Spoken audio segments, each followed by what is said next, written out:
Okay, let's have a discussion around of value engineering. Fair enough.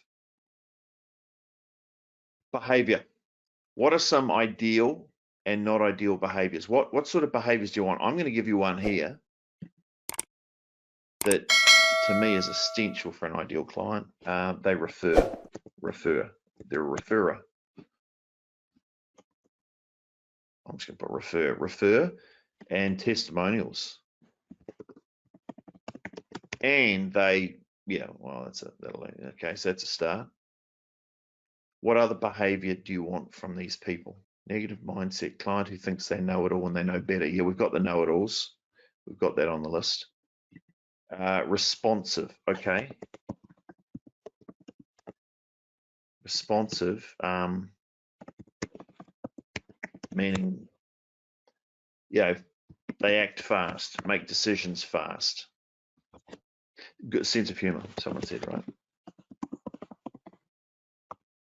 Someone who actually listens. Yeah, I suppose, yeah, it could go in here, but you know, okay. Ideal behavior, pays bills on time. There you go.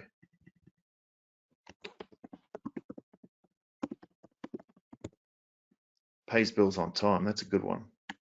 It's a good start. So refers, pays. All right. Now, you know, as just going through this and working through it, what we want it to do is actually help us understand, you know, who they are, so that we can understand where to find them and you know, sort of how to pick them up. So from an attraction point of view, or finally, any thoughts or comments on anything that we've covered so far? Has anyone had any major insights or brainwaves from? I mean, we haven't done anything rocket sciencey, I know, but sometimes just going through a checklist and thinking it through, being forced to actually think about it, is quite a good exercise. I tend to do a lot of things where I look at, here's how to do this, do that, but I don't actually sit down and force myself to write it down and do the work. And actually, okay, a couple more. Ideal client is working with our schedule for meetings instead of making us meet their time frames. Yeah, well, that's a good one. I tell you what, look, and I tell you what, a lot of the stuff here, it's really important that we've got the stuff down here, because I believe a lot of the stuff that you've got here, once you've worked out what it is you want, like works to our schedule, that's a really good one. Once we've got these things like pays on time and all this type of stuff, right? Then it's your job in the education, when you're taking them on board, that's part of whether you'll accept them as a client. You will come up with your rules of the road, and there's no reason why you can't turn most people into ideal clients, particularly on their behavior and even mindset, if you've got a good indoctrination process, right? And that's why I came up with a few years ago this thing called the rules of the road. And unless you know what you want and how you want to work, it's hard to write a rules of the road. But once you've got the stuff listed out, then what you can do is you can come up with the rules of the road. Lee says, smoothing the way for a good relationship with a client is to lay out the way you work with the client. Have them accept your way of approaching a project. Exactly. That's exactly my point. Exactly what the rules of the road's all about. I believe, and I'm getting into philosophy here now, but I believe that it's your job to indoctrinate or educate the client as to if they're going to work with you, here's how it's going to go. And therefore you need a rules of the road document. You need a rules of the road and say, here's how I operate. And they almost have to sign off on that before you accept them as a client. Right? I mean, that's the ideal scenario. And it lists all the things, all the expectations you have around communication, around payments, around getting answers back to you, about getting information to you, around what happens if there's a change of, you know, scope.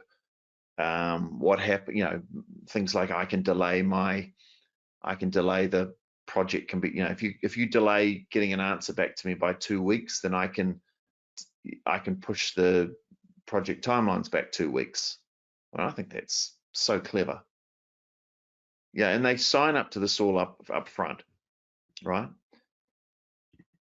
Explain your phases of work, your deliverables, your billables, your cycles, and they have to agree to it. Yeah, you can put it in the contract, definitely put it in the contract, but I still think it's worth having a rules of the road document, which is almost like the agreement between you. It's almost like an employment contract where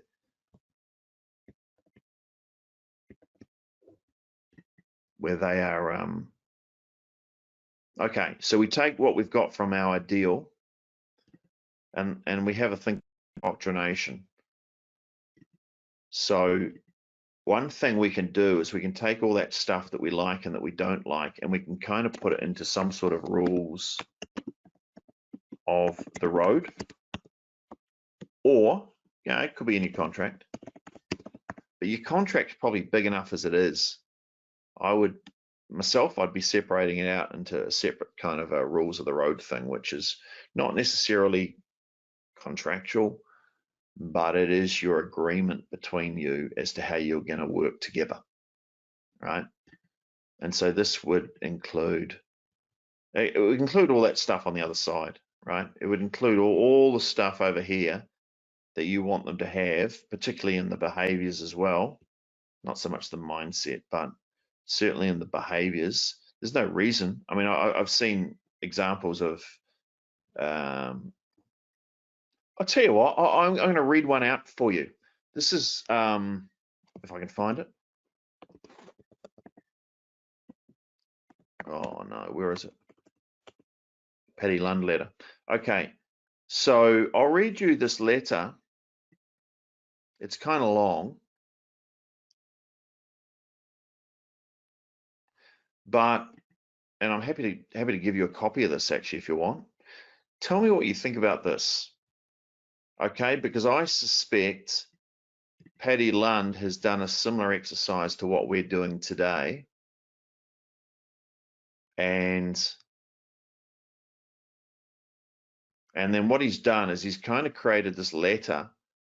Actually, exactly what he's done is he sacked all his customers. He's a dentist, and he got sick of dealing with clients who had bad behavior and bad attitudes and all this type of stuff. He sacked all his clients, and then he sent a letter to those who he liked and said, you can come back as a client, but here's the deal, right? Pretty ballsy. Right. Okay, sit back and listen to this, because I think this is very relevant to what we're talking about here today. So his letter, this is to his clients. I'm closing my practice to everyone, except a select group of patients, and you're one of them. To my very special patients and friends. This is quite long, by the way, so grab a seat. But I'll tell you what, I'll give you a copy of this. I'll work out how to give you a copy somehow, if you want. To my very special patients and friends. So everyone's basically been sacked, but not you. You're getting this letter. To my very special patients and friends. I realize there are only a fraction, although a large I realize that there are only a fraction, although a large fraction. It is still only a segment of my patients that I really enjoy treating and spending time with. They're wonderful people, nice people, good-hearted people who appreciate my brand of caring, and you're one of them. I know you as one of the final people and would like to extend to you a special invitation to join my new practice. My new practice, the one that has everybody else sacked. I've selected very carefully for my patients. I've always been known for attracting the nicest people. Everyone always remarks about how friendly my office atmosphere is. That's because neighbors meet neighbors here, and because people who come in and out of the office greet each other like friends. My practice has always been different from the standard practice and that's probably one of the qualities that attracts my patients to me.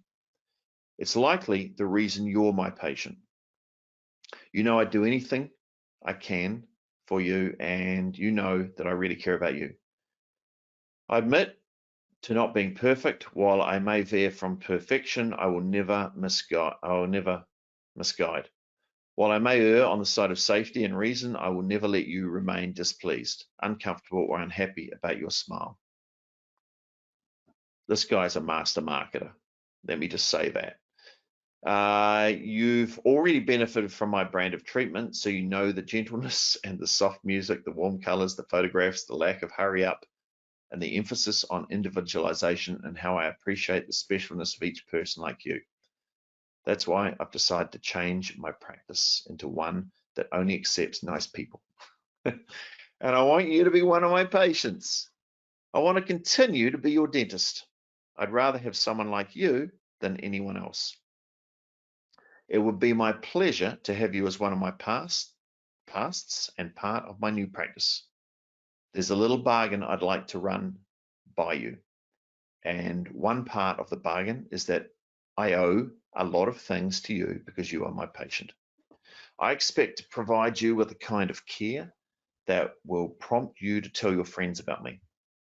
I owe you that I will be on time for your appointments and that I will perform to your satisfaction while maintaining the standards that you've come to know and the level of professionalism and skill you've experienced from me. The treatment I render should be delivered in a relaxing and comfortable manner. It should be treatment that endures and is attractive. It should look as though I don't need any, as you don't need any dentistry, and that you haven't done any. I owe you that you always feel that you're being treated with the highest level of respect and intelligence, and that your dentistry is performed skillfully and carefully, and that you feel good about the care you get and the results you enjoy. It's pretty full on, right? You should expect me to schedule your appointments and live by them. You should expect me to worry about you at a higher level than you worry about yourself. You should expect me to perform services at such a level of professional and artistry and craftsmanship that results in superlative and enjoyment. This is a dentist, remember.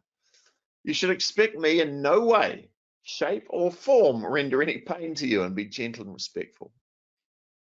You should expect me to worry about you as if you were a member of my family. You should expect that years down the road, when all of your friends and neighbors are having destructive experiences with gum disease and dental problems, that you should be free of such calamities. I want you because you care about yourself. You care about your oral health and your health in general. You appreciate the value of not needing a lot of dental treatment. You've heard me say that the best dentistry is no dentistry.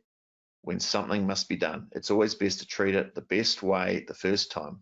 We think along the same lines, and you know that my practice has been built on giving the absolute best advice and guidance. You understand the great value that good dentistry offers. You are preventatively orientated, right? You're proactive. You value the problem-free comfort and security a healthy mouth gives you. You appreciate that you should be aware of your mouth, and you understand the value of being able to properly chew your food.